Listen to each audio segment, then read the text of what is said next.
We are live. Okay.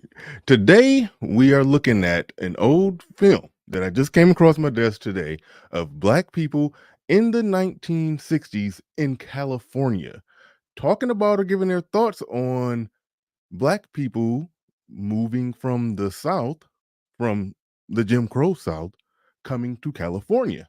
You think they embraced them with open arms? You think they looked at them as somebody who, people like them who fled a bad situation to build a better life for themselves? No.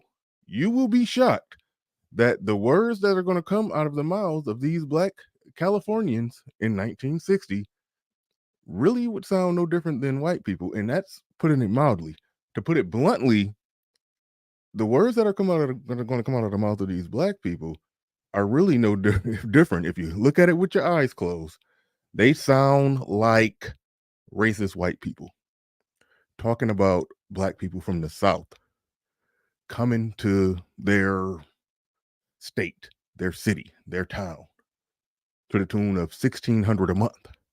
They're talking about it's going to be 1 million of them by 1970. Oh no! It's alarming to listen to. But we about to listen to it. We about to get through it. So strap on in. Let's get ready to go. Let's get it.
Peace, folks.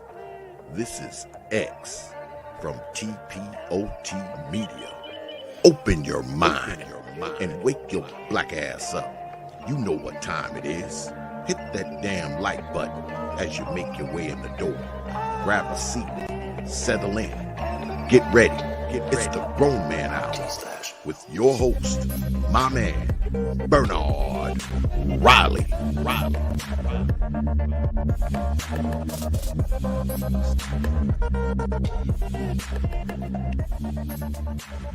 Welcome to Machismo TV, the ultimate destination for modern men seeking to upgrade their lifestyle. Subscribe to Machismo TV and Saul T-Balls. We stream daily from 12 midnight to 8 a.m. Eastern Standard Time, the best male-centric content. Highlight reels without reviewing or providing any editorial bias to the content. We have done so much, with so little for so long, we are now qualified to do anything, with nothing. We've done so much, so little for so long, we are now qualified to do anything with nothing. Those are the words of Machismo TV. The links should be pinned to the top of the chat. Make sure you go and check it out. All right, we got to get into this. Like I said in the pre-intro, I talked about this relatively somewhat alarming video. Alarming is I'm kind of sensationalizing it, but well, for some people it'll be alarming. For me, it just makes me say,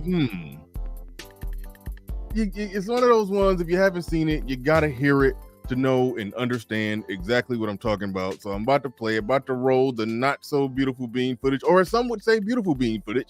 But you got to see this one. You got to see this one. So I'm about to get into it. But shout out to everybody that made it in. Shout out to Cornelius, Rupert. Shout out to Patrick St. James. Shout out to Joe Ethereal. That's pretty much it right there. And as RM usually says, hit the like button on your way in the building. All right, All right. Let's get into this thing. We're going to dive right on into it. We're going to dive right on into it. Let's go. This is film from 1960s. Black people from the 1960s, having a conversation amongst themselves about how they feel about black people migrating from the South to California. Got to hear this one if you haven't heard it. You recall in our last meeting, we discussed the problem of integrated housing, and we found out that almost 1,700 Negroes are moving into Los Angeles a month. By 1970, there'll probably be 1 million Negroes in this city. And I know that people are concerned about this. They may not talk about it very often, but I certainly heard them shudder in church when he said there'd be 1 million Negroes in Los Angeles. We shudder. All right. let's stop it right there. I'm gonna let it roll, and we're gonna go back. I want to put the link in the chat relatively soon, because I do want to hear what some of y'all got to say about this one. But she just did the basic setup that it is, I can't remember if she said 1,700 or 1,600 Negroes moving into Los Angeles, to the tune of 1,600 a month. And they're just doing their calculation. They're saying, 10 years or by the 70s, we're talking 1 million black people in there. You think black people who are currently there would be okay about that. But she's talking about how there's whispers of people saying, hey, I don't like this. I got an issue with this. I got a problem with this. Y'all remember I covered the story. I'm about to roll it. But y'all remember I covered the story how Gabrielle Union and Dwayne Wade had an issue with low-income housing developments being, in very close proximity to their multi-million-dollar mansion. It's a similar thing going on. Black people who were in a relatively safe space in California or in LA, we don't want them new Negroes over there coming over here. That's essentially what they saying. Because we're saying, in essence, the majority of these people are not like we are. And we felt that maybe some of us felt we left the South because we were getting away from this problem. We are a part of this. Getting away from what problem? He's saying they're not like we are. Again, the knee-jerk reaction is, how are they not like us? That's how black people think today. What do you mean they not like you? Y'all black. He's saying we got away from that problem. Got away from it. But now the problem is coming back here. But it's like, hold on. We thought the problem that you got away from was racist white people and Jim Crow laws. Are you telling me you fled to the West Coast to get away from black folks and not the Jim Crow South and racist white folks? Like, this is a pill. This is a hard pill for a lot of black people to swallow. There's not too many ways around that. Yeah, Steph Curry too. Actually, you know what? It might have been Steph Curry. I think I got it wrong. When I said Dwayne Wade and Gabrielle Union. I think I'm actually met Steph Curry. Yeah, they don't want no wayward Negroes, around Riley Curry and all those, pretty all those cute little kids with the pretty eyes that they got. No. They can't have too many untrained Negroes just running around their kids. Yeah. Yeah. We left the South because we were getting away from this problem. We are a part of this exodus too, but we are a little maybe embarrassed by the fact that here we're going to have a mass element come in that's going to create a tremendous social problem in the community, to which we find a great deal of difficulty in relating to. I'm trying to quick pause at it. A bad element coming in that we feel a great deal of difficulty relating to. They're calling them bad by default. What do? They're black and they're from the South, but they're bad. Listen to how they're talking. Close your eyes and imagine if these were white people. Just close your eyes and just, if they weren't acknowledging that they were black and white or talking, you would have think that these were just white people from the 60s. You would have thought that. Classism, racism, it's a difference. I could do gooder because I really am not. In relating to. Well, I want to sound like a do-gooder because I really am not, and I'm somewhat of a snob. But I do think that with these people coming in who are not our intellectual equals, nor are they of our sociological bracket, they're not to be a handicap to us. They'll find their own level. Now, I do sound like a snob, but I don't mean it this way. But they're used to living a certain way, and they, too, might rise up above their origin and might one day be our associates. The whole tone of this meeting is we're setting. We cannot understate the gravity of that statement. These people are not our intellectual equals.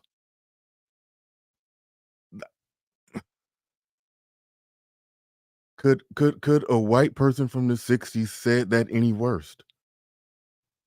She said they're going to seek their own level. That's the term, water seeks its own level. So we're up here, they're not our intellectual equals. So even if they come over here, they're going to find themselves at their own, at whatever level they fall in, whatever level the drains run them into. That water going to seek its own level. They're going to, if they was in the slum over there, they'll be in the slum over here, and we're going to be up here. So, like, I think it would shock a great many of black people to know that that's how black people was talking back then. Might rise up above their origin and might one day be our associates. The whole tone of this meeting is we're setting ourselves up as little puppet Jesuses. RM, drop the link in the chat if somebody want to come up and have their say on this, or if they disagree with my take on this. Because my take on this that I haven't given is that there's an element of class that I understand. Just look at it like this. If white people who were living a certain status of life were to find out that a bunch of poor, destitute white people was going to be coming moving in, Jim Bob them from the trailer, Joe Dirt and them about to come moving into their area, they would have an issue. Funny thing here is that black people back then got more of an issue with black people moving into their space than what black people today got a problem with the illegal immigrants moving into their space. That's really the big thing that I'm seeing here. This one is deep. This one is deep. We can't help anyone else until we help ourselves. The Negro has had two professions. Rise up above their origin and might one day be our associates. The whole tone of this meeting is we're setting ourselves up as little puppet Jesuses. We can't help anyone else until we help ourselves. The Negro has had two professions, his own medicine, dentistry, law, or psychiatry, and he's had the profession of being a Negro. And many of us have come out here to escape from this second profession of being a Negro. And we are out here a while, and we're working in our own field, and then we find out that here these same problems are falling on the heels of 1,600 Negroes a month that come into Los Angeles. Now this gives us problems. It's our own view. It's our own identifying with these Negroes that are coming in with their carpetbags that causes us problems. He said coming in with their carpet bags or cotton bags. What the hell did he say? I was listening to this. I was trying to hear it. I listened to it 3 times. I haven't even responded to him saying that the Negro's job, they got their profession, they do this, they do that, they have this profession, then they got the profession of being black. And we came here to escape the profession of being black. But y'all about to bring all that blackness to Los Angeles with us, with y'all. Y'all gonna bring all that blackness, y'all gonna bring it all the way up here. Like homeboy was I'm telling you, white people from the 60s could not have said this any different. He said carpet bags. Okay. All right. That's what okay, carpet bag. He said carpet bags. Okay. I don't know what carpet bags are, but I guess I can. All right. Gives us problems. It's our own view. And we find out that here these same problems are falling on the heels of 1,600 Negroes a month they come into Los Angeles. Now, Yeah, I hear that. 1,600 Negroes a month. Like, who do they think they are coming to Los Angeles? this gives us problems. It's our own view. It's our own identifying with these Negroes that are coming in with their carpetbags that causes us problems. This is a basic embarrassment that we as Negroes have. We want to. They coming in as carpetbaggers. Okay. That was okay. I see the play on words what he did there. They carpetbaggers. They coming in with their carpet bags. Okay, I get it. I see the word play. I see the word play. Okay. One could ask, how are they carpetbaggers? Are you not carpetbagging? I mean, they just said that we escaped that life ourselves. We didn't mean we meant to kick all the ladders that back down into the pit or pull all the ladders up. We don't want nobody else coming here. It's like the scene with in White Chicks with Terry Crews, and like, don't you know that this is an all white party? There's only supposed to be one black person there. Like, this is all kinds of messed up. The league is in the chat. Somebody want to come up and have a take on this? Because I get the feeling that a lot of black people don't quite know how to process this. You know, the traditional thing is to just go Umar, Tariq Nasheed, call them some coons and sambos and this or that. Or it could be a legitimate conversation about classism, because this is a class situation. And it also could be some crab out of the barrel.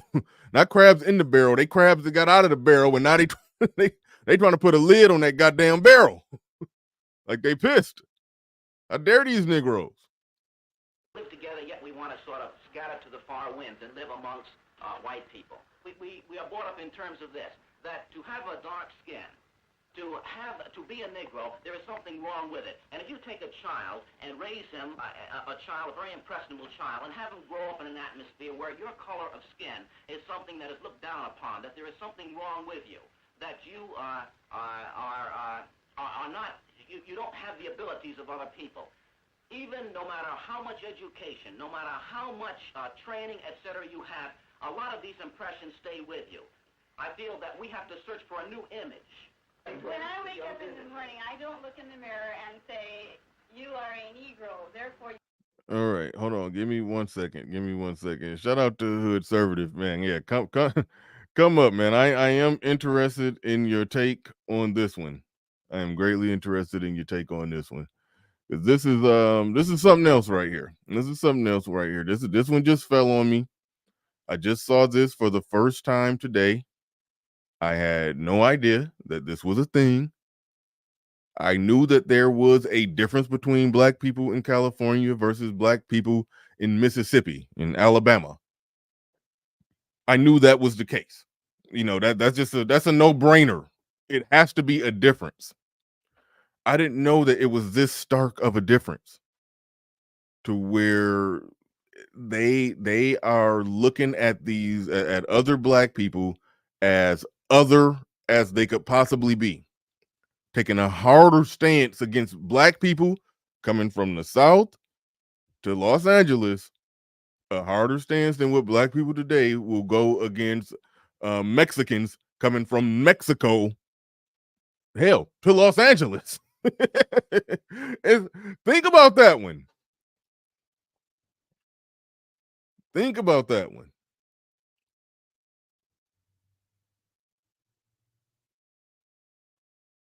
All right. Let's go. Let me back it up to what Homeboy said. Right? Was that the one? Yeah. Let me back this one up to where he said, because he said the wildest stuff. We can't help anyone else until we help ourselves.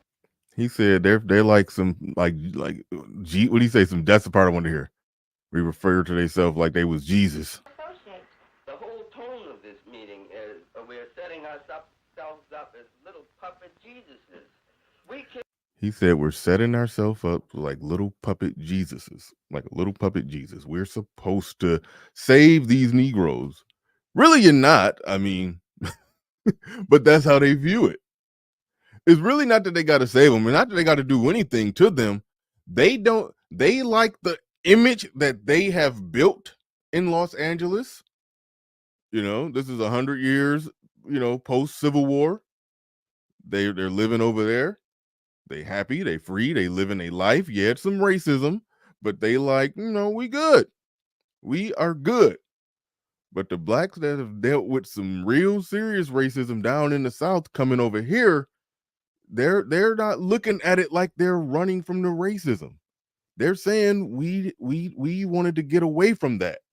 And the question I'm going to be asking people when they come up is, what was that they wanted to get away from?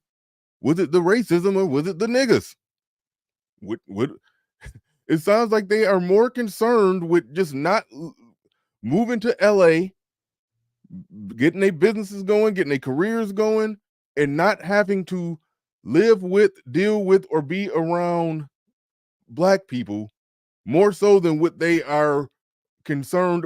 They was running from, they're talking like they were running from black people more than they were running from racism. And that's something we got to talk about, because no matter how you slice it, no matter how you talk about it today, black people still to this day, not all, but in a very high percentage, the first thing they do when they get a little money, just a little bit of money, first thing they do is they want to get away from black people. Now, I got somebody in the back. You ready to come up? I'm talking to you. You ready? All right, we got people on the way up. All right, let me see if I can make that right. Okay, introduce yourself. What's your name? Sharice, Uh, but I Hold call on, not myself you, not you yet. Okay, go ahead. Who are you? What's your name? trending. Uh, Trending. That's your name. Trending. It's trending with Sharice. Trending with Sharice. All right, cool. All right, all right. What's your thoughts on this? Have you seen this video before? No, I haven't, but it's the reason I called in because it's kind of funny because I watch a lot of black males on YouTube that do live streams whatnot. Male. So yeah, male, a lot of because I say male, I mean It's men. all good. It's Okay, all men. good. I don't, But what I'm I don't, really I just don't, trying I to don't, say I is don't, I don't care. I don't care what you females say. You all good. Go ahead. okay, so basically, that's really been a big talking point right now with a lot of men on YouTube is that black people don't want to show support to other black people. Not saying that black men don't support each other. I'm saying that women, black or men, don't like to support each other. Like the fact that a lot of women in today's time love to bash black men even though they the ones making the conscious decision to sleep with them and have their babies. But every time you turn the TV on, they bashing black men. So I could understand why these black people during that time was running away from those type of people because we're dealing with them today. And that's I think one of the biggest things they don't talk about is slavery is that we were really not saying that we wasn't running away to a certain point from slavery, but we still had black people that wanted to keep that slave mentality going, and we didn't want to care about our color. We just want to move on and live our lives. And I agree with that because I'm not finna live in the hood for nobody. So that means I don't like being a black person. That's stupid. Who wants to live in poverty? Who wants that? So No, I'm with you, and that's the class discussion. It was some lingo in there. I'm trying to ignore it when you said they complaining about black men, but they still having their babies and get pregnant by them. That sound very very divestory. That sound no, what I'm it saying sound is, I prefer that black men and black women date each other. Period. Like I mm, don't think men should have to go to another country to find a woman, unless again he's trying to marry and have a family, not to go over there and sleep with all type of women. That's in my mind. That's men don't need to do that. Just like women don't need to be running around sleep with any and everything. I feel the same way about men. Men need to want to build families, just like women need to want to build families. So I'm not gonna put it all on the backs of men because men actually stay there. Women are the ones that's making the decision to leave. So I'm not gonna just again put it on the black men like they don't do their jobs. They do. Women are just out here getting boys. They're not getting men. All right. I'm gonna pass it to who else we got in here? Rayshawn. What's up? What you got? Hey man, can you hear me good? Yeah, I can hear you. What you got on this Okay. topic? Okay. I appreciate what you're doing. I'm gonna just be for real. Like, I think most people are losers. I totally agree. And I view it now in this way with when it comes to all races, not just black people, but it is a class thing. Mm-hmm. Um, People want to live on government assistance and they want to try to take advantage of the systems and all that.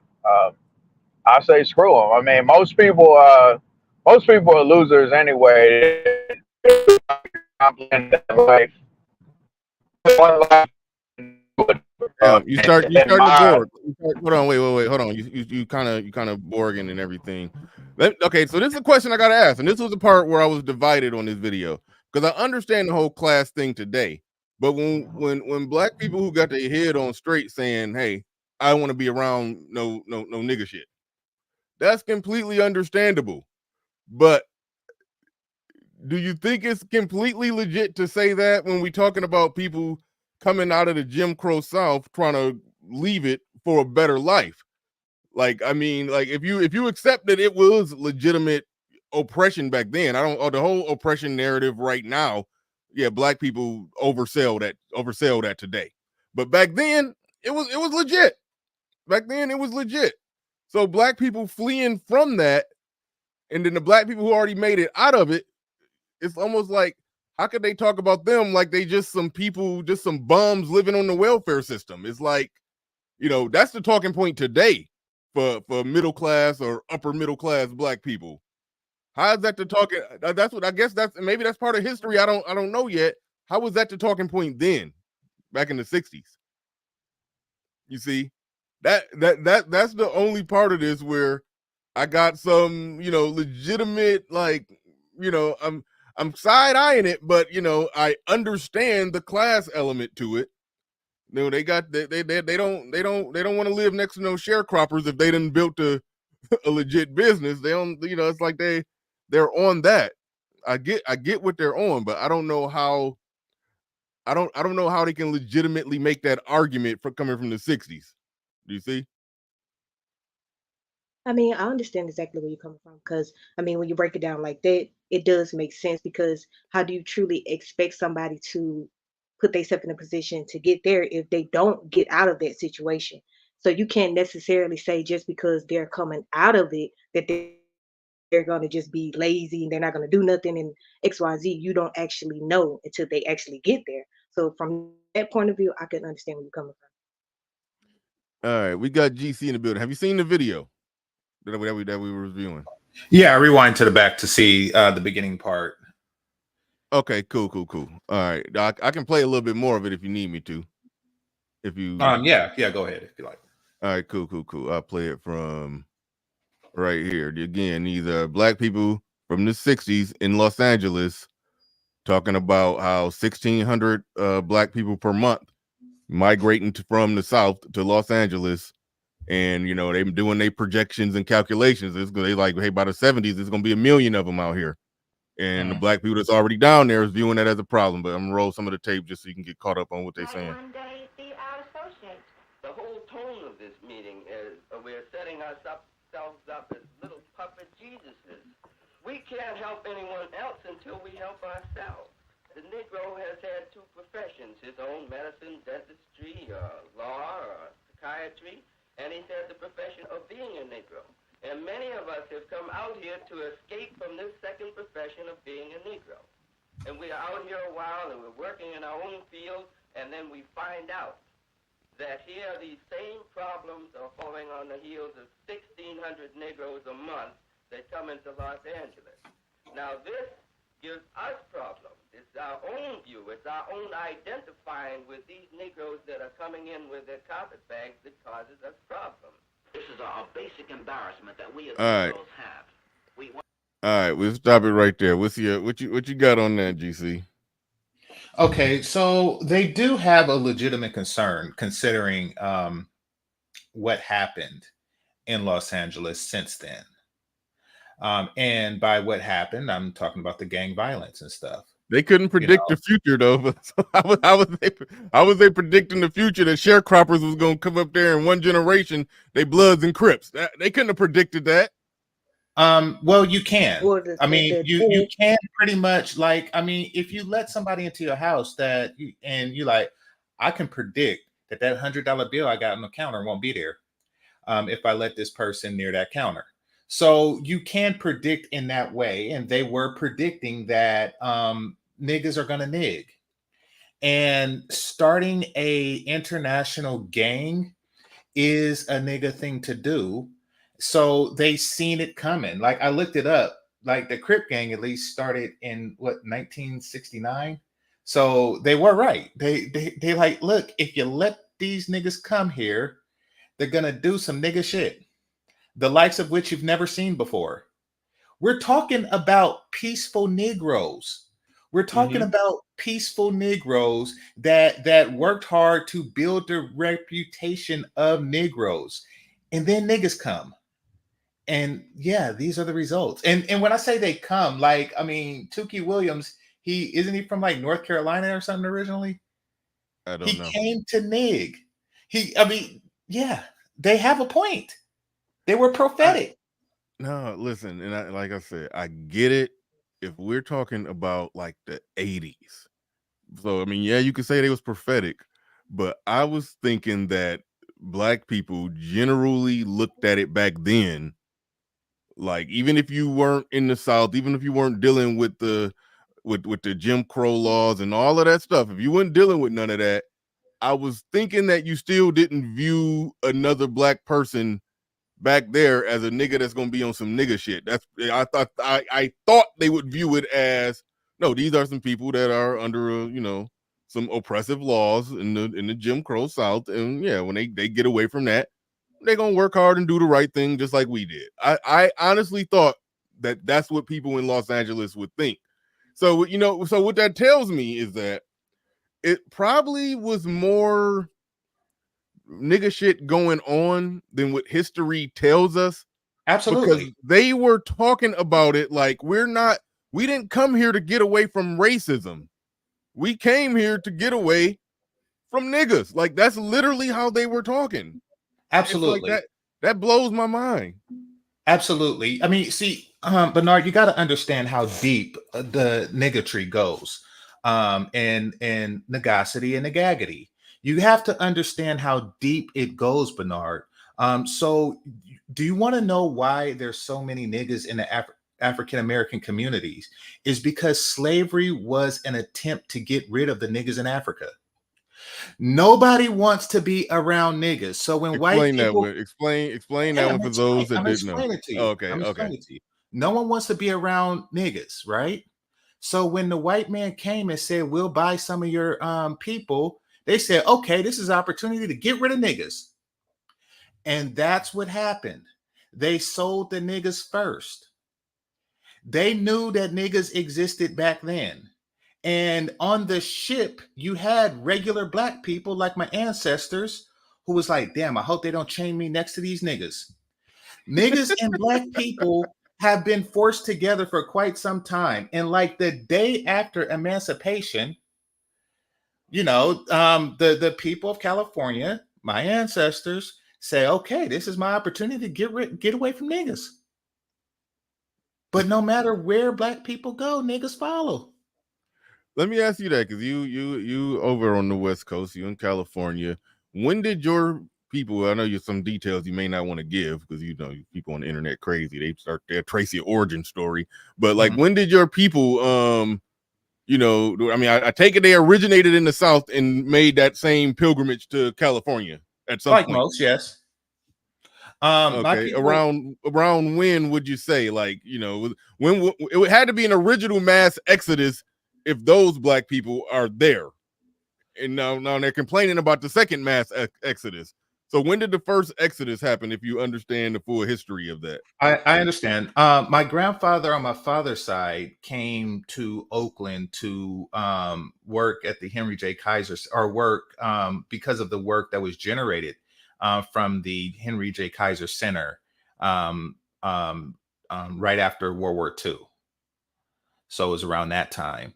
And on my mother's side, he was my grandfather was an MP in the same war. So it was right after that. This was like post World War II for both of them. Hello? Yeah, I'm can you hear still. me? Oh no, I thought you fumbled or said something or stopped, or I don't know, probably a glitch. But go ahead if you're still talking. No, I answered the question. Yeah, they Oh, so came you from the said South about in the post World War II era. Yeah, all right. That's what year? the war 30, ended 40, in that's in the 45. 40s. Yeah, 40s. Okay. So after World War II. Okay, so this was the first generation that made it there in the 40s, built a life for themselves, and then now the new batch coming in, and they ain't with it. They ain't going for it. Yeah, I didn't necessarily see that coming. I'll roll some more of it, even though I think the more interesting parts were in the beginning of it. Live together, yet we want to sort of scatter to the far west.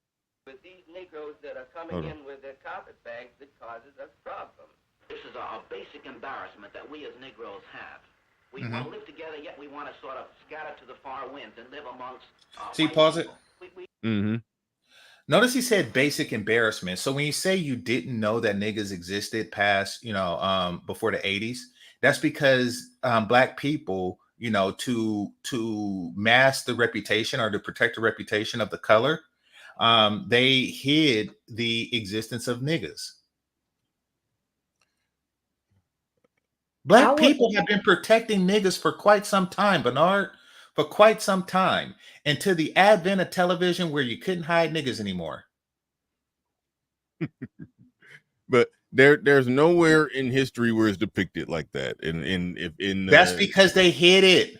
I get it, and I think that's what that's why I'm lightweight, if not heavyweight, struggling with this one.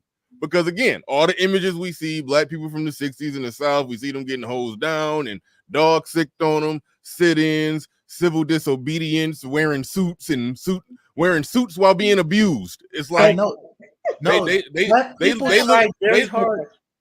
Black people tried very hard to protect their reputation from niggas.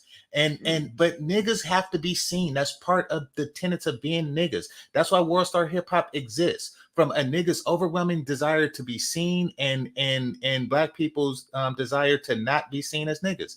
They want to be seen, Bernard. But yes, the people who went to the South, notice how they was bussed in. They actually went there. They went to the South to give niggas rights. This is the reason why black people is gonna always stay down. Slavery taught the black people to have self-hate towards each other. That's why after 400, with how many years they love to scream, we are where we at. We don't own nothing. I have to say this because this is why I'm on here, because it gets on my last nerves. The reason why black people, not niggas, because people don't understand the word nigga is not actually black. We're not even black. It's a word. We're not even a nation. Think about that. Africans, they a nation. Indian people, they a nation. They literally got something to stand for. But slavery put us in a mind frame to not have nothing. So for any black person to keep continuing and say, well, the black people was trying to hide from the niggas. No, blacks and niggas is one and the same. That's what y'all not understanding. We're neither one of them. No, neither one of them. We are a race of people that's are lost. We are a race of people that are lost because of the slave trade.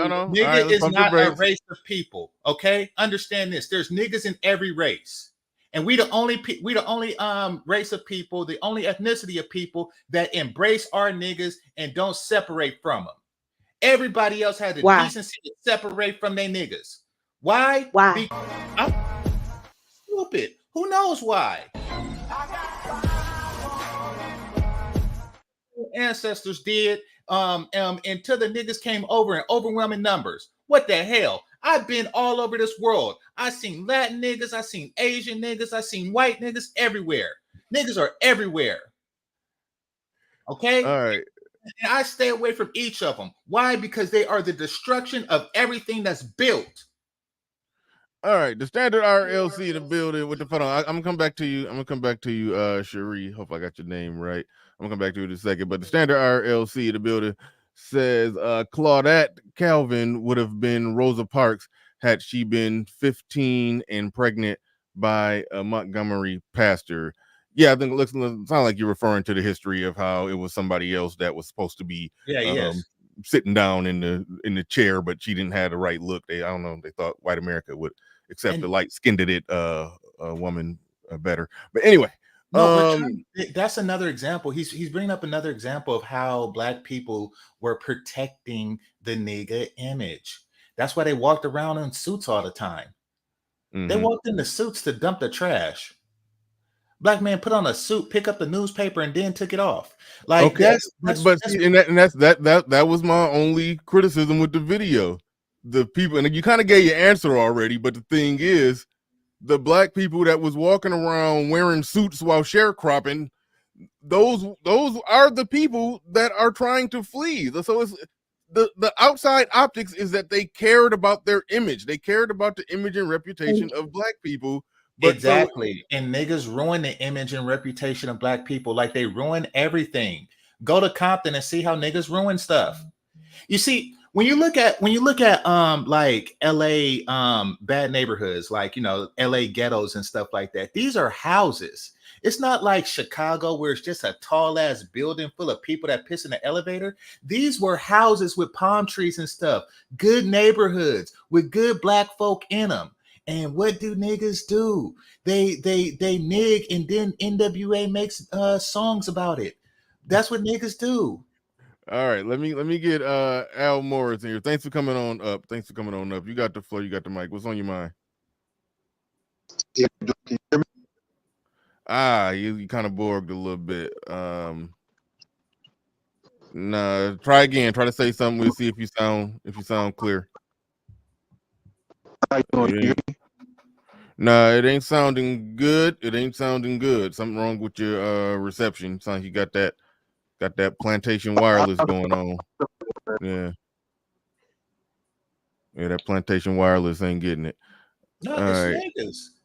Like they're just stopping him from talking. They're destroying his wireless service. Everything that is destroyed has been destroyed by niggas. All right, well, let me ask you to read this question because this is where y'all had some disagreements. So, you said that. Hold on. Let me ask the question. Okay. You said that black people and niggas are one and the same. I've always agreed with Chris Rock's joke that wasn't really a joke, but he presented it as a joke when he said there's a civil war going on in America. On one side is black people, on the other side is niggas. The niggas have got to go. You saying the niggas and black people are one and the same. What's your case in saying that, and you would by default have to be acknowledging that you are also one in the same with the niggas? That means you are part of the problem too, if they are the same, right? Okay, maybe I should have said it in that fashion. What I'm saying is black and nigga is truly not a term that we shouldn't even be using at all. I think that's what I should have said, because I agree with you.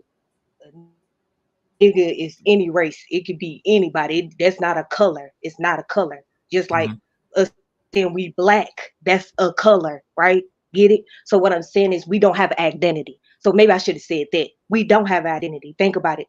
He just said it best. Most of us, not the majority of us, but the ones that make a lot of noise are the ratchet ones. Those the ones that get put on a pedestal. So we can have great talented people, but they're not going to get that same recognition. You know why? Because the ones that like that low vibration, them the ones that get the most views, they get the most attention. So when you do try to come with in the avenue of like, oh, let's be politicians, let's be doctors, let's be something productive, right? That's going to get shut down. But if you want to be a rapper, you want to be an actor, you want to be all that bull crap, oh yeah, that's going to get the most fame, that's going to get the most attention. So that's what I mean. And that's and I see what you're saying, love, but that's what the people of California was saying back then. They were saying, like, listen, if they come, they're going to go for all the attention. They're going to go for the light. And then all of our doctors, all of our suit wearing brothers, and all of our dress wearing sisters will not be seen. All they're going to see is red and blue and people doing nigga shit. And they were prophetic. They were prophetic. Now the image of black people has been overwhelmed by niggatry. And the reason why they had to put a front up there is because California is as far west inland as you can get away from niggas. Like they went as like my ancestors came here to get as far away from Mississippi niggas as possible. And what did they do? They followed us. Can argue with that. And my people came to work. Sonny Robinson in the building. Shout out to you. Do appreciate you coming through, dropping something on it. He said sad because he says because the word nigga. Well, I should. I'd already been cussed. The word nigger derives from the word Nigeria and Niger. Because let me read it. He paid $20. Let me read it. Let me read it. Because the first slaves were brought here from there. White people couldn't pronounce it because education was so low in the beginning of America. Ados talk. All right. Thank you for your super chat. I do appreciate that. Game Changer, go ahead and voice your disagreement with that. And we're going to, well, hold on real quick. Al, do a quick mic check. Let's see if your mic working yet. How you doing? Hear me now? Nope. You still sound like Stephen Hawking. All right. Go ahead, GC. I'm gonna mute you. No. Just okay. I'm not gonna say that this is I don't know. But what I as I understand it, the word Negro in Spanish and Portuguese simply means black. And the Portuguese were big in the slave trade. In fact, they were, one could say they were the primary in the slave trade. So Negro, and then when you take it and put it into the Southern accent, you get the nigger or negra, and then the blacks nigga from there. That's how I understand it, but could be wrong. Yeah, my only slight issue with what he's doing is that you're talking about the practical application of niggerdom today, and apparently in the 60s, if the assumptions that are being gathered from that video is accurate. You're talking about that from a practical standpoint of what's going on in modern times. So it really don't, like, he could be 100% accurate of where the word came from. The fact of the matter is, when black people got here as slaves, they were called the N-word with a hard ER, and then it evolved to nigga, mostly because of the black people accent. No other way around that. And then it evolved to now today is viewed as certain type of behavior. So the whole root word and the origin of it, none of that matters. We're talking about a behavior of certain black people. So right. It don't matter the Marvel origin certain people. Yeah. The word. Yeah. So that is irrelevant. It's good to know the history though. It's good to know history. I love history. It's good to know history, but it don't negate any point that's being made. Negate. I didn't even try to do that, but the point that's made in this video, and and I'm still wrestling with it just because it's like, I understand right now from a class standpoint, black people who are living a certain way in a certain, certain class, certain level of economic strata, saying that, no, I don't want some low income housing units built behind my, built in the same general area of my house that I worked hard, saved a lot of money for a down payment, and bought some big $600,000 house. I understand that $600,000 don't mean nothing in California or LA or wherever you at, GC. I understand that, but most where I'm at, $600,000 get you a lot of house. I understand somebody who accomplished all of that. Yeah, they don't want no low income housing development, apartments and all of that built, in close proximity to the thing that they worked hard to get to. I just did not think of that in the 60s, that black people was having that same type of issue, because I've always given it 100% credit that back then the fight was against racism, and I view black people today as still fighting the old war, where really it's about capitalizing on this capitalist system. And yes, I'm gonna say that, well, it's the oppressive white supremacy that's stopping black people from capitalizing, but I think a lot of it is cultural, and a lot of it can be fixed in our own hands, by our own means. But so that's where I end up going right back to the video, where I'm like, man, was it truly niggas back then that black people, to use the Chris Rock reference, did not want to be next to, did not want to be around, or was that just some we better than you because we made it out of the South first, so we better than you niggas, and y'all can't come live by us, even if y'all are essentially what y'all are right now. Y'all, that's what we were 15 years ago when we left. It's almost like some crabs got out of the barrel and they trying to close the lid. It's hard to not look at it like that. Looking at it from the 60s. So that's why I decided to cover this, because it's like I didn't know black people back then was looking at it from that perspective. Like, I don't want to be around these niggas. I would rather. I'm not fleeing the South to get away from racism. I'm fleeing it to get away from these niggas. I was shocked. That's what it came off in that video. Yeah. I mean, I'm sure they were fleeing both. I mean, I think that, and this is me speaking for them, I think that they understood, because notice that there weren't any Jim Crow laws in California. Mm-hmm. And I think that because the image was black people, they like, listen, there's no reason to drink from a separate water fountain from black people. There's no reason for crap like that. That's petty. But there is a reason to drink from a different water fountain than niggas. There is. Who want to share a water fountain with a nigga? That's ridiculous. You might as well go to prison. Like, who wants to share a water fountain with a nigga? So, I mean, I think that niggas is the reason that Jim Crow laws exist. They basically said, okay. We lost the war. We got to give you the freedom, but I'll be damned if I drink with you. That is what they said because they behaved like niggas chronically. It's like a disease. It's like a disease that affects the youth. Go ahead. I mean, he's definitely not wrong. Go ahead. Look at today's time. I always get mad because I'm 30 years old, so I always get mad about this because grew up listening to a lot of old school music. I'm a very old school person, so I get it right. It's very disappointing how much we have a lack of morals as females in today's time. Not me, because I got morals. But the ones that they push, no morals. So that's literally teaching our women to go back 500 more years. We're not even slaves no more. Think about that. We ain't been slaves for I don't know how long. But yet and still, the things that get pushed towards our black women that we be loving is degeneracy, hating our black men, disrespecting them every time we turn around, and then at the same time want them to take care of us. And then you can blame our black men to a certain degree because they play their own part too.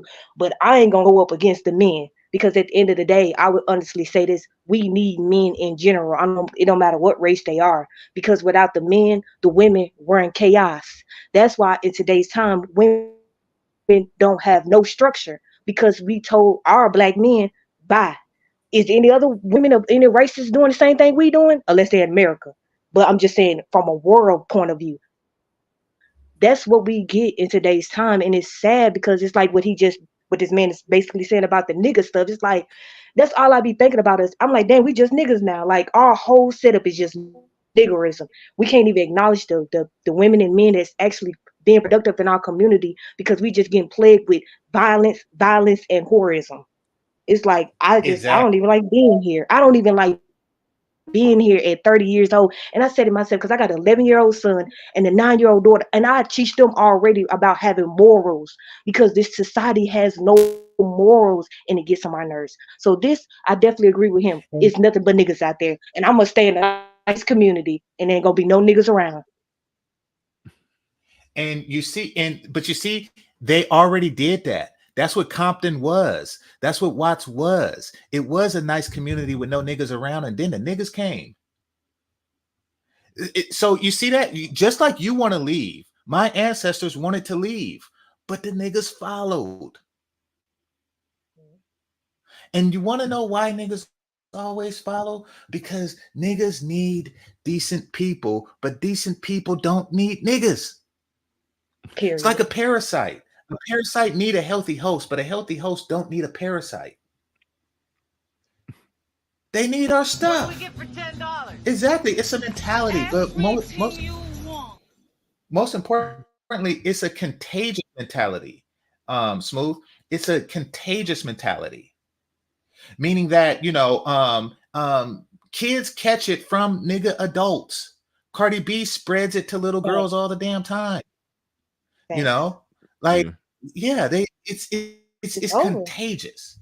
It's contagious. You know, it's like chickenpox or shingles. Like kids get it, and then it manifests into adulthood, and they Yep, it's wanted to get adulthood. exactly. Because Yeah. you see, the difference in generation isn't just a class thing, Bernard. It's not just a class thing. What it is, and Smooth said it right, it's a mentality. But the reason why these dudes, the new niggas, they weren't coming for work as my grandfathers did.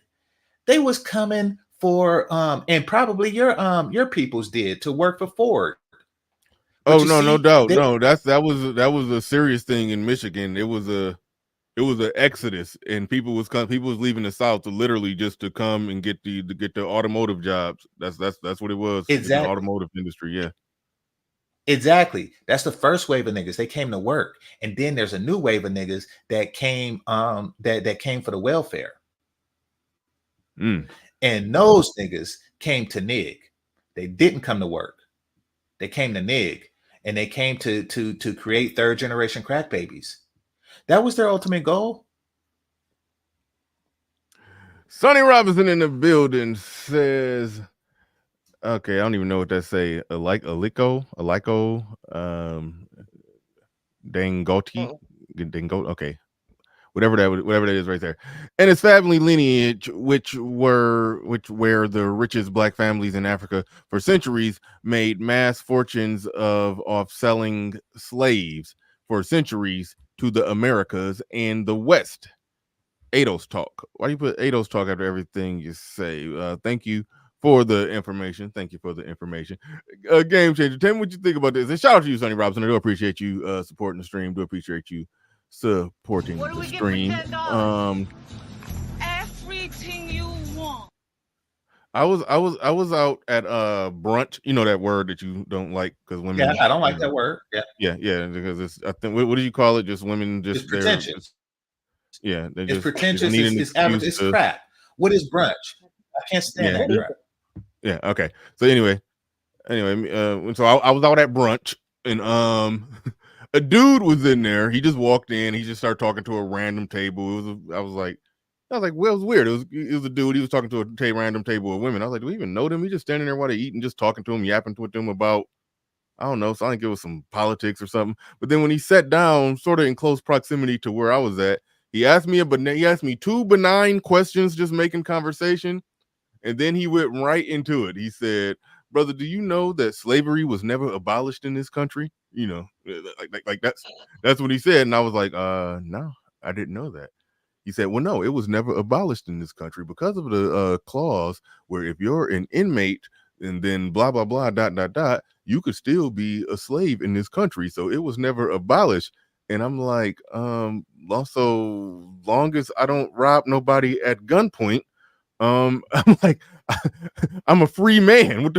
Like, but he was trying to sell me on this idea that slavery was never abolished, and then tried to invite me to some something where some speakers, it was going to be some Detroit local Kwame Kilpatrick, and I think he said Hill Harper and somebody else was going to be there, speakers, and trying to get me on some black liberation something going on, but he lost me with the slavery was never abolished sales pitch. I heard him say when he's on the phone with somebody, yeah, he working his whole life to make sure that slavery is abolished, and I'm just like these dudes is like.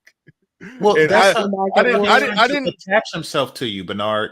He's trying to attach himself to you because niggas need to attach to regular black people, or regular people of their own race. It's like asking for change. They live off of your change. They need to attach to you, to leash off you. They're like, oh no, I want you. See, and what they do is they want you to fear whitey so you can unify on some enemy of my enemy. No, the enemy of my enemy just so happened to be a nigga. who's the enemy of everybody. You're the enemy of decent civilization. Yeah, it was just a weird conversation, and I was just trying to enjoy a little out, and I didn't have a debate in me. I just nodded and smiled, and all right, yeah, and then just went back to eat. But Yeah. that was you get stuff like that in Detroit, or when you're in the Detroit area, you get stuff like that, and people. Because a lot of times it'd be like the black Hebrews, they'll stop you and talk to you, and I actually know some of them. The ones I know, they cool, but then there's some of the annoying ones that be out there with the microphone yelling at you, and it just like it's a lot of stop you and talk to you to try to sell you on whatever they own. No. It's worse than that, Bernard. It's worse than that. That's what I call nigging. And what they're doing is they are trying to unify black people with niggas. That is what they're trying to do. They out there provoking. They out there trying to provoke other societies to hate black people in general. And then when they bring that hatred towards us, us regular black people, then it's like, oh, okay, now we have to unite with the niggas, just for safety reasons. But they're out provoking regular society. Nobody likes to get yelled at on some race shit. A white man just walking down the street, minding his own business, thinking about what his family gonna eat at Cracker Barrel, and then he says fucking colonizer or some crap. Like, nobody wants to deal with them niggas. They are deliberately ruining the reputation of black people, so we will be stuck with a ruined ass. They have no future. They want to take us down with them. All right. Telescope says, being a pseudo ghetto intellectual doesn't come with tenure. Yeah, that's what I felt like homeboy was. But we are joined by Hood Conservative. Yeah, when I found this, I found it this morning. I definitely thought about you and was curious about your take on this. So you said you saw it before, the whole idea of black people in California, well, LA specifically. They fled the South to themselves. They've been there building a life for themselves, and they find out that they don't trust them new niggas over there trying to come from the South to LA, about to blow up the spot. And they like, we don't associate with them. One person even said they are not our intellectual equals. Like, it was bad. It was people. Like, so what's your thoughts on this, Hood? What you got? So are those the white people of black people? Would have to be. Because that remember that Root article a while back that says straight white men are the white people of black people? It seems like the white people of I'm sorry, straight black men are the white people of black people, right? Thank you. But it seems like this white people tradition goes back a long way in the hood. And what I think is well, this is what I did with it, all right? And I don't expect everyone else on the panel to follow me on this limb. And I do this, though, so it's okay. Don't feel as though you have to join me. But you understand that, well, I have discovered that most of black pop history is a production that's been served to us for a particular reason. And so when you find clips like this, it kind of peels back the curtain a little bit on this production, right? And you now see there are two narratives at play that are almost competing with each other. Both can be true in instances and pockets, but at the same time, these are two competing narratives, right? So the same niggas that the black people were running away from in the 50s would technically be the same niggas we have to march for when something bad happens to them. The same niggas that y'all didn't want moving into your nice pre-civil rights black lifestyle are the same niggas post-civil rights that we have to civil rights march for. And it makes me wonder how long has the masquerade been in effect, right? So when we look back at a lot of these stories of black tragedy, the white man did this, they came and scooped that nigga up. All he did was whistle at a white woman, right? Now, I'm not saying all of the niggas was innocent, but I'm not saying they was all guilty. I'm saying that people take these incidents and manipulate us with them for a particular purpose, because black people back then knew you can't trust them niggas over there. Exactly. See, they knew that and white people didn't, and that's because they worked hard to maintain their reputation, a supreme reputation. That's how we got our civil rights. It wasn't niggas. It was brothers in suits and stuff getting water hosed and German shepherded. And what do you call that? Is it a baton or a billy club? Both. I think they're the Okay. same thing. Yeah. Well, they're getting billy clubbed and batoned. So, you know, they went through all that in a suit. They made sure they wore a suit before they got their ass whooped. That is and that is because of image. They won the war against Jim Crow because of positive black imagery. And they knew that niggas would fuck it up. And they did. In spectacular form. But my problem with this, and I guess what like I said, I looked at it as those with the suits getting hosed and dog sicked on them. Those were the black people that were coming over there. It seems as if, and that's what I said before, as if there's some part of this that's kind of obscured or hidden from history, where yes, there were those that put on the suits, that did the protests, the sit-ins, they made it look good, they peaceful civil disobedience and the whole works, everything we learned about in history. But it's almost like did those black people, if we're gonna say, okay, those were the good black people, did they in the segregated South, did they live around some black people where they was really like, oh, I am tired of these niggas, and and that's what it's really about. And the black people that's left in California, they're not worried about those well-to-do, hard-working Negroes that was fighting for something coming over. I don't think they had a problem with them. I think it's the black people that we don't see in the history that was doing whatever the hell niggas was doing back then. Bernard, it's not that complicated. History is a lie, bro. Look, think about it like this, right? Those Los Angeles black people did not need Dr. King to have their dream. They were dreaming well before Dr. King got up there and started speaking. All right, this is pre-civil rights. So why did those niggas not need King? That's the question. Yeah, I see it. I've been sold a dream, and I like that particular dream. It is a dream. Yeah, I like it. I like to think that black people pre civil rights movement were generally not on some nigga shit, but so it makes you question, were the Los Angeles black people, were they just being some uppity Negroes who just didn't want any more black people coming, or were they truly in fear of, just like a black person today who, like I said, bought a really nice house in a really nice neighborhood, and now they start building some low income housing development projects 2 minutes away.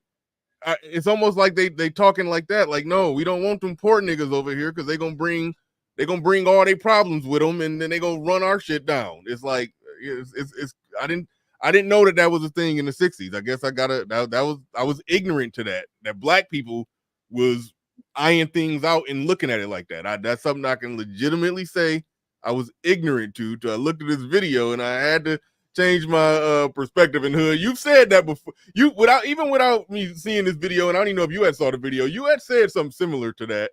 That I think everybody on the panel turned against you when you was speculating, man, maybe some of them niggas probably deserve some of that shit. It's like we went against you, like, no, man, you went too far. But listen, I remember saying, what was that one kid, the Florida kid, not Florida, was it in Georgia? The guy who was jogging. And I said flat out, listen, what if he was just at the beginning of his criminal career and everybody lost their fucking minds? But like, these are the realities. You don't always know. We are not fucking angels. We are not the constant victims of the American story. Niggas be doing some shit. And not for nothing. We didn't always just sit back and take the racism. Niggas got up and killed some white folk behind racism. They be telling you all these bullshit stories like niggas just be taking L's their whole life. That ain't how it went, bro. That part I don't like. I was just recently watching something about a guy who was supposed to be the first black astronaut, and this, keep in mind, this was in the 60s, 1961. They said Kennedy was trying to do it to just get some black support, and like, hey, I'm going to put a black person out in space. You know, he was on that shit. But the black person who was going to do it, he said his higher ups, they used to give him shit and try to basically talk to him like he the only nigga in the room, and he was basically saying, I mean, right now you're an older man, you know, and he was like, I didn't care. I mean, yes, I had a potential chance of being the first black man in outer space, but they weren't about to talk to me crazy. He said he would tell them shit to their face that would get him court-martialed, and that was, you know. And I was like, wow, it's like I could tell by the way he talking, he meant that shit. Like fuck these, you know, he didn't say fuck these crackers, but he was like, you know, I don't give a damn. He's like, I got my engineering degree. I'm a pilot. I meet all the standards. If I can't be an astronaut and y'all trying to do bullshit to me or whatever, I ain't got to be an astronaut. I can go work somewhere else. I don't need y'all bullshit. You know, he was basically talking like that. And I'm like, man, where's his movie? And I guarantee they make the movie, whatever black person make it, is not going to include the parts where he had balls and stood up to them and cussed them out when they did bullshit to him. It's like, ain't that a bitch? Yeah. So they got a whole movie about a bitch that sat behind and the bitch is doing math for NASA. That's what they did. They did math for NASA. Like she told the white people to carry the one. You forgot to carry the one, and they made a whole damn movie. And he went to space and shit, and there's no movie. Well, no, I didn't finish watching the documentary. I think they played him. I don't know if he was the first one that made it. I got to go finish watching it. But I think they did. He don't have a movie, and a fact checker did. Well, look, that movie, they lied to us. We weren't getting discriminated out of NASA the way they try to tell it. Like, there were black people crunching numbers for NASA way before that story even happened, but they told you the story like, oh my God, we were so heroic for hiring black women. They've been working here for 15 years. Yeah. Based off what I saw in that documentary, Homeboy did definitely more than what what was her name? Catherine something? The chick from Hidden Figures. Yeah, he did more than what she did, but yeah, she got a movie. They ain't gonna get a brother the movie now. Because his story was amazing. I was listening to that. It was a funny ass part of the story in the 60s. He said, you know, they wanted to sell the right image and everything when it came to astronauts, because astronauts had to be superheroes. They basically had to be like Captain America.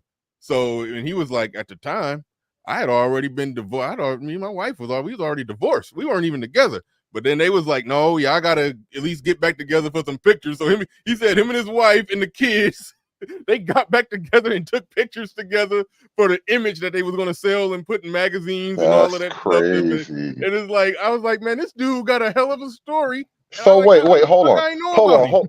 I'm wait a minute. I think we got to focus on this for a second. We could have had the black Captain America, but his wife probably wanted a divorce. Goddamn son of a bitch. This man got a story. I got to go finish that documentary. It's on Disney Plus, of all places. But I was like, wow. But Nat, what do we get for $10? I almost said everything you want. Nick Taylor. I almost said Nat Turner, because I don't know how I almost said that. When we talking about too much historical black folks, I'm gonna say Nat Turner. Anyway, he says BR, Arden Park, Highland Park, and Cass Corridor in Detroit was upper middle class blacks until they put public housing near them in the 50s. My grandparents moved. Yet black flight is very much a thing like white flight. It says my grandparents moved to Arden Park after World War II. Yeah, thank you for the super chat. Appreciate that. And yeah, we don't talk about black flight. We don't talk about black flight, but it's a thing. They said that actually in the video. They said they was, they were flighting. They was getting up out of there. They said we were a part of the exodus and getting away from that. Yeah, I think black flight and white flight they exist on the same continuum, meaning the white people leave an area, to forge a new area, like they be on some prairie shit. We're gonna go build all white town because I can't stand you niggas, and so they go build all white town, and then eventually, because they're not as racist as they say they are, they let a few niggas move into all white town because they be smart, useful niggas, and Oh, they no, feel no, no, no, sympathetic. no, no, no, no, no. They let a few black people move into Yeah, white forgive me. towns. Forgive me. Yeah. Right, I'm with you. We're still here. We're still together. So they let a few of the good. What was the word Django phrased it? The exceptional Negro, right? They let that one nigga in 9,000 or whatever. They let him in. Do they have to be They let the exceptional? exceptional Negro nigga in.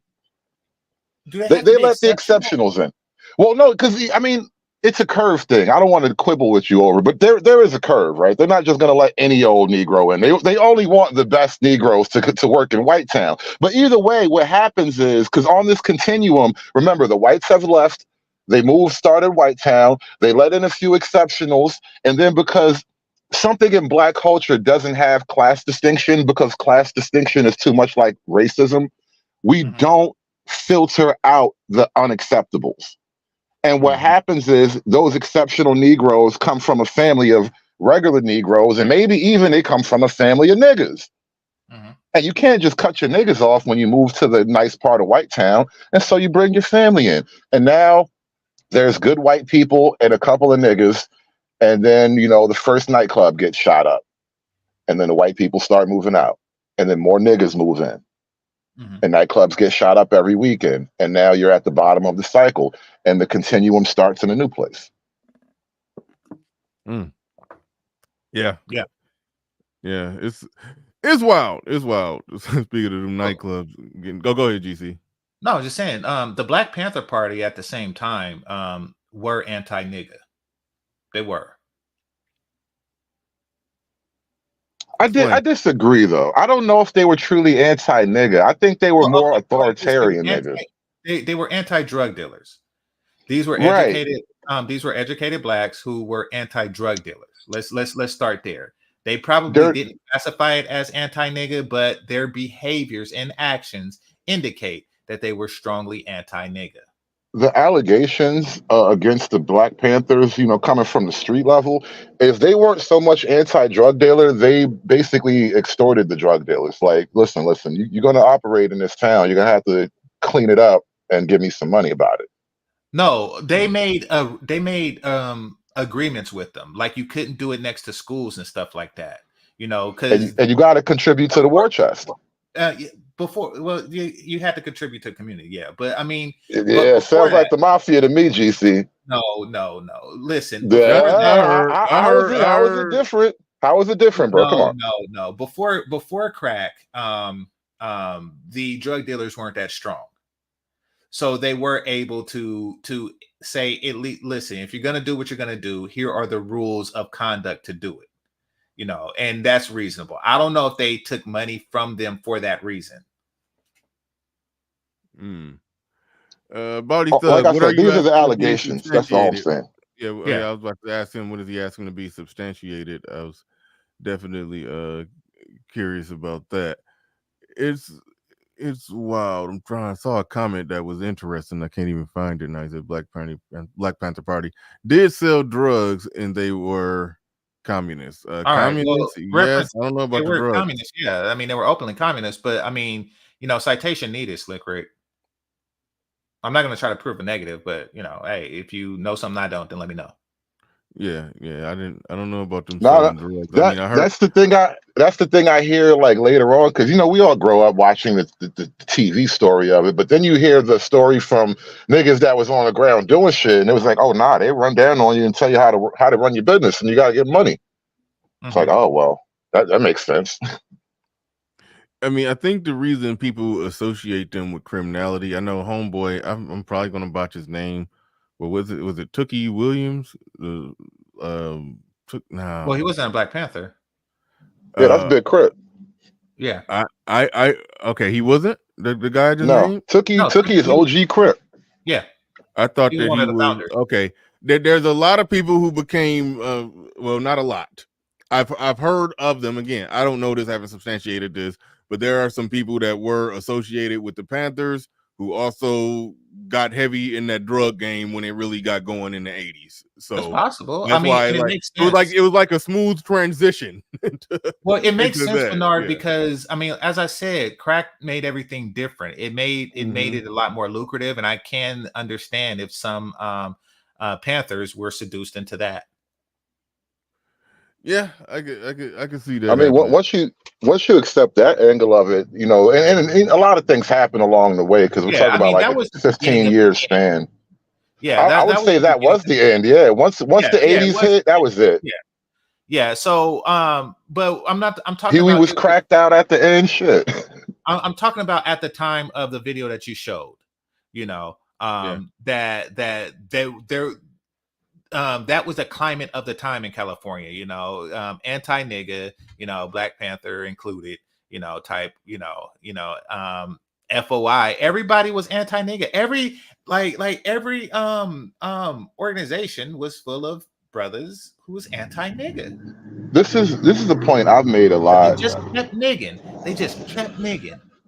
For some reason, like when we trace back the rise and fall, I guess, of the community. I think this transition between the King era and the Panther era, because this is what I like to think of as like this is the civil rights movement versus the revolutionaries, right? These guys that we were playing on the screen, this is like, you know, the civil rights movement almost, right? These are the clean cut, successful, well to do, upstanding Black people. And then after King died, it was like the niggas that they didn't want to take over took over, and it was a whole different movement once the Panther that whole Panther wave, because it wasn't just the Panthers, they were like the face of it, but there was a whole like extra militant, aggressive edge to the civil rights movement that happened after King died, and to me that was like a demarcation. That was a shift in where Black culture really went hard left. Yeah, I could see that.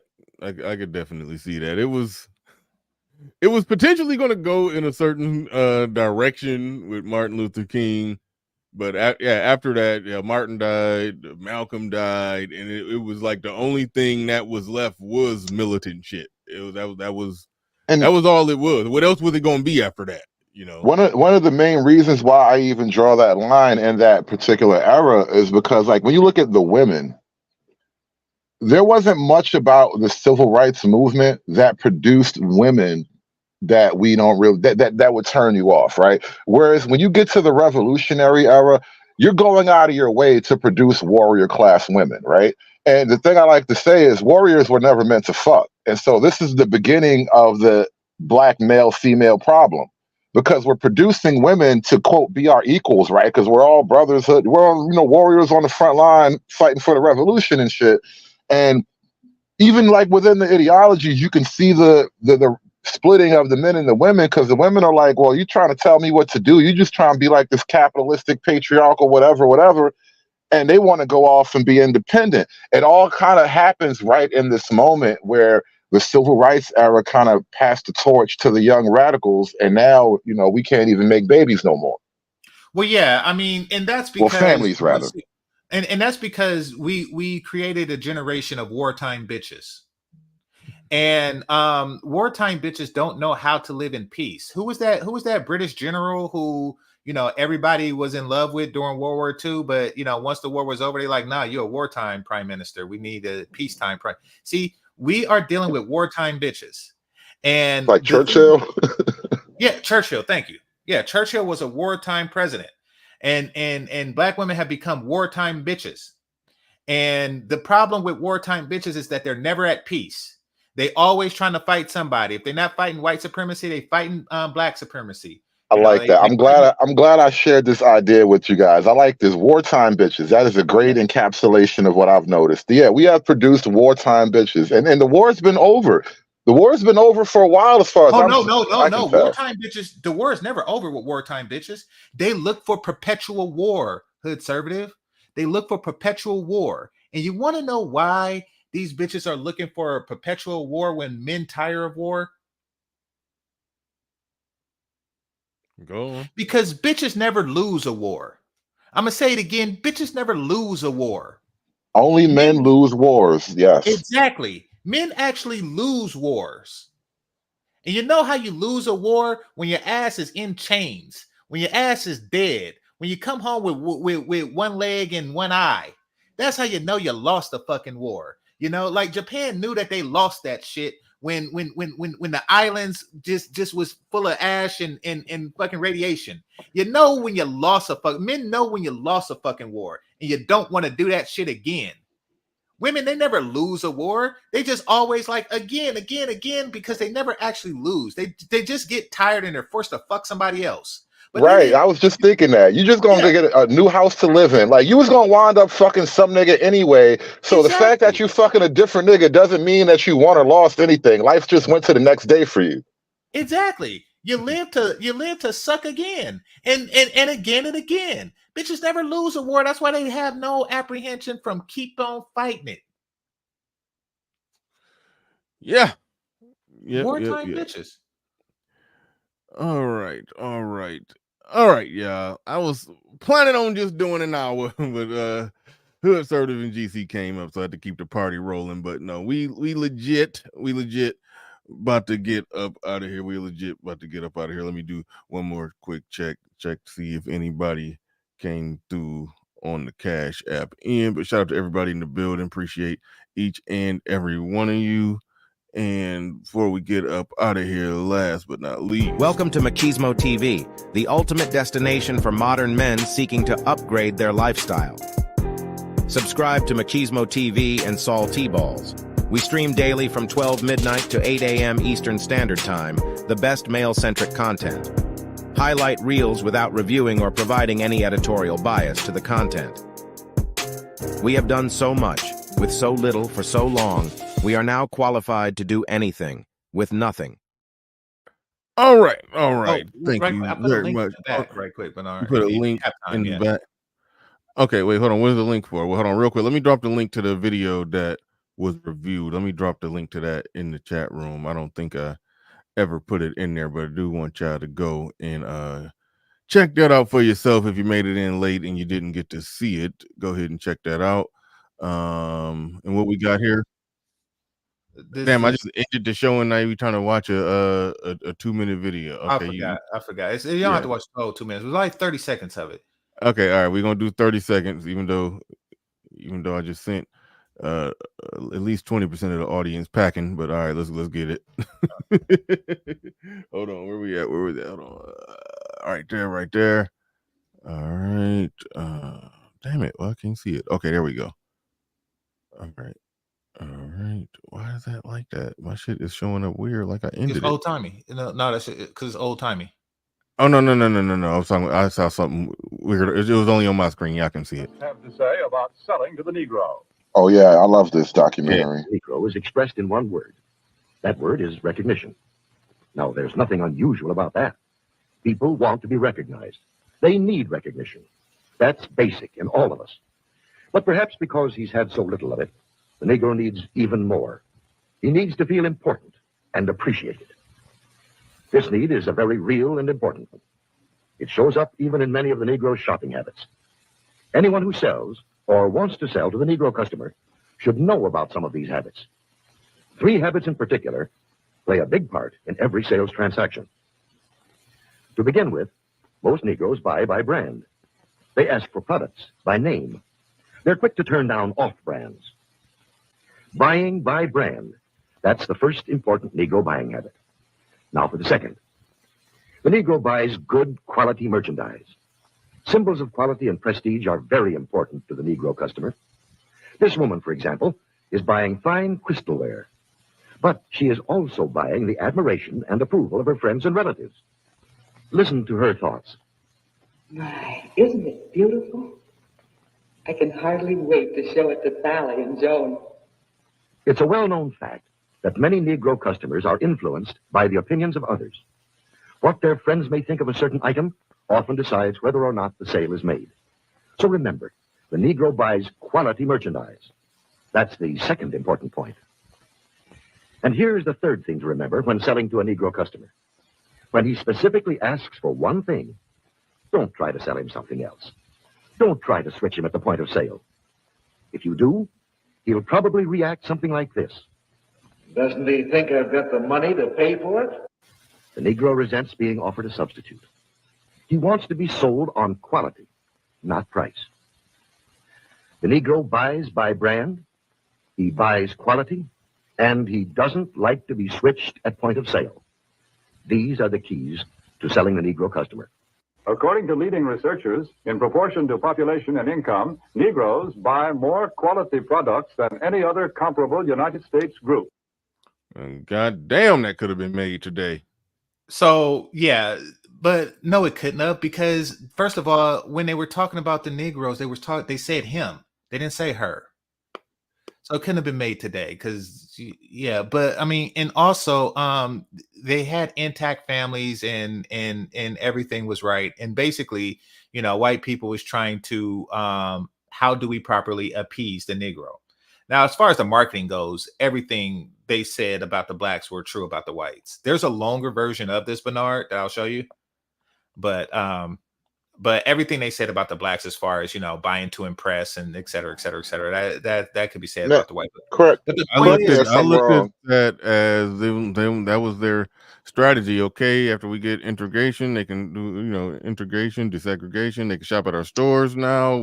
This is how we gonna get the money from these niggas. Well, what year was this put out though? This is What how we year was gonna this, Bernard? extract all that generational wealth that niggas talking about we don't got today. That was their plan to get it from you. Upset. No, Let's tell you okay. some shit.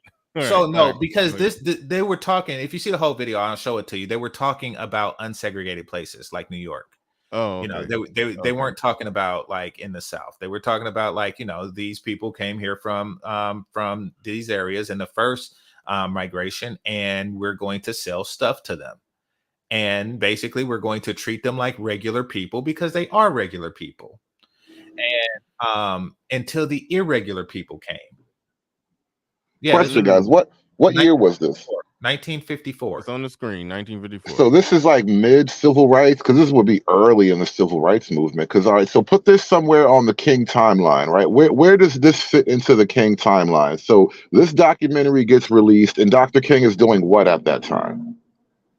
Probably just a local storefront preacher. I don't think he was big and known. I know he. Yeah.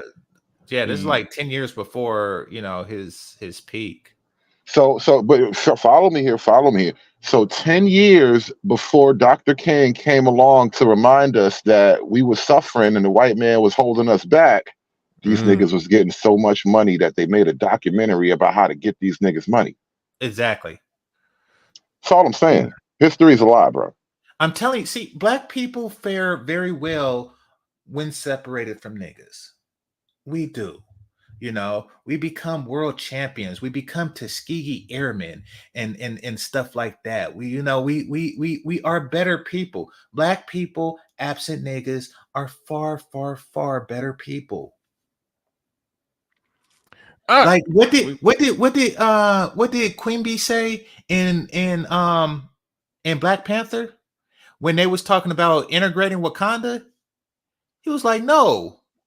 If you let these people in, they'll bring in their problems, and then Wakanda be just like the rest of the world. I was literally, when I was putting this together, I had that thought in my head. I just forgot it when I started talking, but I was thinking exactly of that line. The guy who played in Get Out. I couldn't remember his Black Panther name, but that's who you're talking about. The guy who played in Get Out. Yeah, we let them into Wakanda. They bring their problems in. The people, black people in 1960 in Los Angeles, literally made the same exact comment about letting black people from the South. They said the same thing exactly, verbatim. But all right, we gotta get out of here. We gotta get out for real. All right, thanks everybody. Hit the like button on your way out. Appreciate each and every one of you. We're out of here. Peace. We gone.